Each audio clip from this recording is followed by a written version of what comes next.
Hallelujah, praise the Lord. आप सबको जय मसीह की। हमने लास्ट वीडियो में सुना कि पाप का असर हमारे जीवन पर कितना गहरा और कैसा प्रभाव वो छोड़ता है। लेकिन जब हम परमेश्वर के पास उसके समीप जाते हैं तो परमेश्वर की माफ़ी के द्वारा हम उस पाप से छूटते हैं, लेकिन उसका असर बना रहता है। लेकिन पाप की शुरुआत आखिरकार होती कैसे है? हम जब उत्पत्ति की किताब में देखते हैं और उसमें जब परमेश्वर ने कैसे आदम और हव्वा की सृष्टि करी, उत्पत्ति करी, तो आप जानते हैं कि परमेश्वर ने कहा कि सब कुछ तुम्हारा है इस वाटिका के अंदर, मगर जो ये वृक्ष है जिसमें अच्छे और बुरे का फल है, इसको मत खाना। और परमेश्वर ने मना किया था, लेकिन हव्वा शैतान के बहकावे में आई। आप और मैं अच्छे से जानते हैं, हमने पढ़ा है।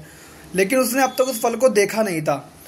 हो सकता था अगर ऐसा होता कि हव्वा जाके पूछ के आती आदम से कि क्या मैं वो फल खा सकती हूँ जिसके लिए परमेश्वर ने मना किया, तो शायद आदम उसको कन्फर्म मना करता।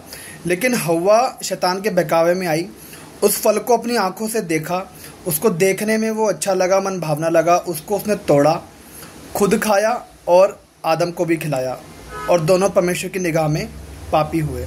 हम जानते हैं कि पाप की जो शुरुआत होती है वो देखने के द्वारा होती है। हम जब किसी चीज़ को देखते हैं तो वह हमारे दिल में, हमारे विचारों में वो उतर जाती है। तो पाप की शुरुआत भी ऐसी होती है। जब हम बाइबल में लूका की किताब को पढ़ते हैं, उसकी 11 अध्याय में 34 आयत को वचन कहता है कि शरीर का दिया तो आँख है। अगर तुम्हारा जो आँख है वो निर्मल, तुम्हारा सारा शरीर उजाला। मगर अगर तुम्हारी आँख बुरा देखती है, तुम्हारा सारा शरीर अंधकार में। इस कारण सचेत रहो, होशियार रहो, परमेश्वर ने स्वयं बोला। तो आप और मैं ये भली भांति जानते हैं कि जो आज हम देखते हैं वही हमारे विचारों में आता है, वही हमारे मन में आता है, और हम उस चीज़ को करते हैं, उसको हम अनुभव करते हैं मन ही मन में। पाप की शुरुआत भी ऐसी होती है। हम जब कोई चीज़ गलत देखते हैं तो हम उसके बारे में सोचते हैं और हमसे पाप हो जाता है। लेकिन कहीं ना कहीं हम उस पाप से छूटना चाहते हैं, हम आज़ाद होना चाहते हैं। देखिए, जीसस क्राइस्ट भी चाहता है कि हम आज़ाद हों पाप से, लेकिन वो चाहता है कि तुम क्या चाहते हो। हम बाइबल में कई बार पढ़ चुके हैं और हमने देखा भी है, सुना भी है प्रीचिंग में, कि परमेश्वर ने जिस किसी के जीवन में काम करना चाहा, पहले उससे पूछा कि तू क्या चाहता है कि मैं तेरे लिए करूं।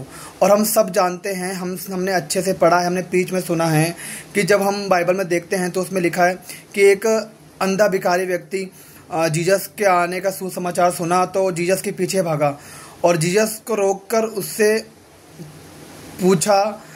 जीसस ने उससे पूछा कि बता मैं तेरे लिए क्या करूं, तू क्या चाहता है मैं तेरे लिए करूं। उसने कहा, मैं चाहता हूं कि मैं इसी क्षण देखने लगूं। तो जीसस ने उससे पूछा कि तू क्या चाहता है मैं तेरे लिए करूं। उसी समय उसकी आंखें खुल गई और वो देखने लग गया।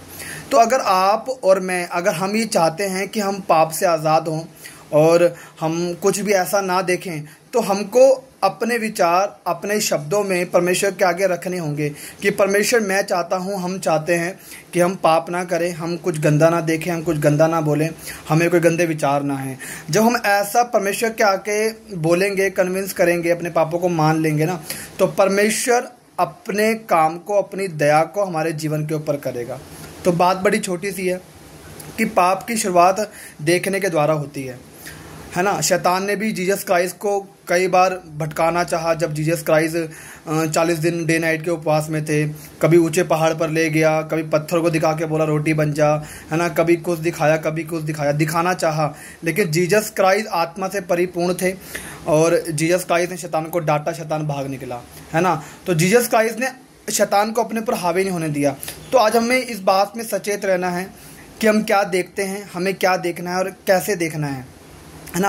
वो बात अलग है कि हम कहीं जा रहे हैं, सामने से कोई ऐसी चीज़ जो परमेश्वर की नज़र में बुरी है, हमारी नज़र पड़ गई उस पर, वो बात अलग है। लेकिन हम उस चीज़ को पीछे मुड़ मुड़ के देख रहे हैं, उसके पास जा के देख रहे हैं, वो पाप है। तो हमें इस चीज़ को सोचना है, समझना है कि हम आँखों से कोई भी ऐसा पाप ना करें जिसका असर हमारी बॉडी पर, हमारे परिवार पर, हमारी लाइफ पर हो। क्योंकि देखिए, कहीं ना कहीं आप भी अपने परिवार से जुड़े हुए हैं, और जब हम कुछ ऐसा करते हैं तो इसका असर हमारे ऊपर, हमारे परिवार पर जरूर दिखता है।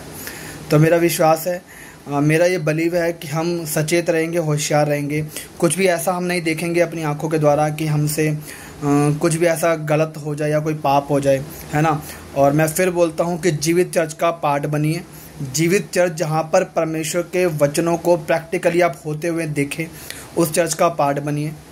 ठीक है, मैं आपको सजेस्ट कर सकता हूँ, मैं आपको बता सकता हूँ कि मैं खुद अंकुरला मिनिस्ट्री के साथ जुड़ा हुआ हूँ। ठीक है, और मैं भी सेवा में हूँ। तो आप भी अंकुरला मिनिस्ट्री के साथ जो जीवित चर्च है, जहाँ पर आप परमेश्वर के डीप टीचिंग को सुन सकते हैं, वचन की डीप टीचिंग को सुन सकते हैं, प्रैक्टिकली परमेश्वर के वचन को वहाँ पूरा होते हुए आप देख सकते हैं। तो वहाँ पर आप जा सकते हैं, जो खामरा में है, Nakodar road near TV tower है ना, वहाँ पर आप जा सकते हैं। और खामरा विलेज पड़ता है वो, वहाँ जाके आप देख सकते हैं, सुन सकते हैं। मेरा मकसद सिर्फ यही है कि परमेश्वर का वचन ज़्यादा से ज़्यादा लोगों तक पहुँचे, परमेश्वर के लोग बचाए जाएं। और मैं आपको ये एक बात बोलना चाहता हूँ कि बहुत जल्द मैं अपने यूट्यूब चैनल पर टेस्ट मनी डालना शुरू करूँगा, ताकि लोगों की गवाही के द्वारा लोगों का जीवन बचे। तो आप में से कोई भी अपनी टेस्ट मनी अगर भेजना चाहता है ना, तो अच्छे से रिकॉर्ड करके आप अपनी टेस्ट मनी मुझे मेरे ईमेल पर आप सेंड कर सकते हैं, या मुझे मैसेज कर सकते हैं कमेंट बॉक्स में, और ताकि मैं आपको कांटेक्ट कर सकूं।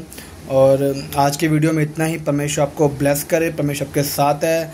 खुदावंद प्रभु यीशु मसीह के नाम में सबको जय मसीह की।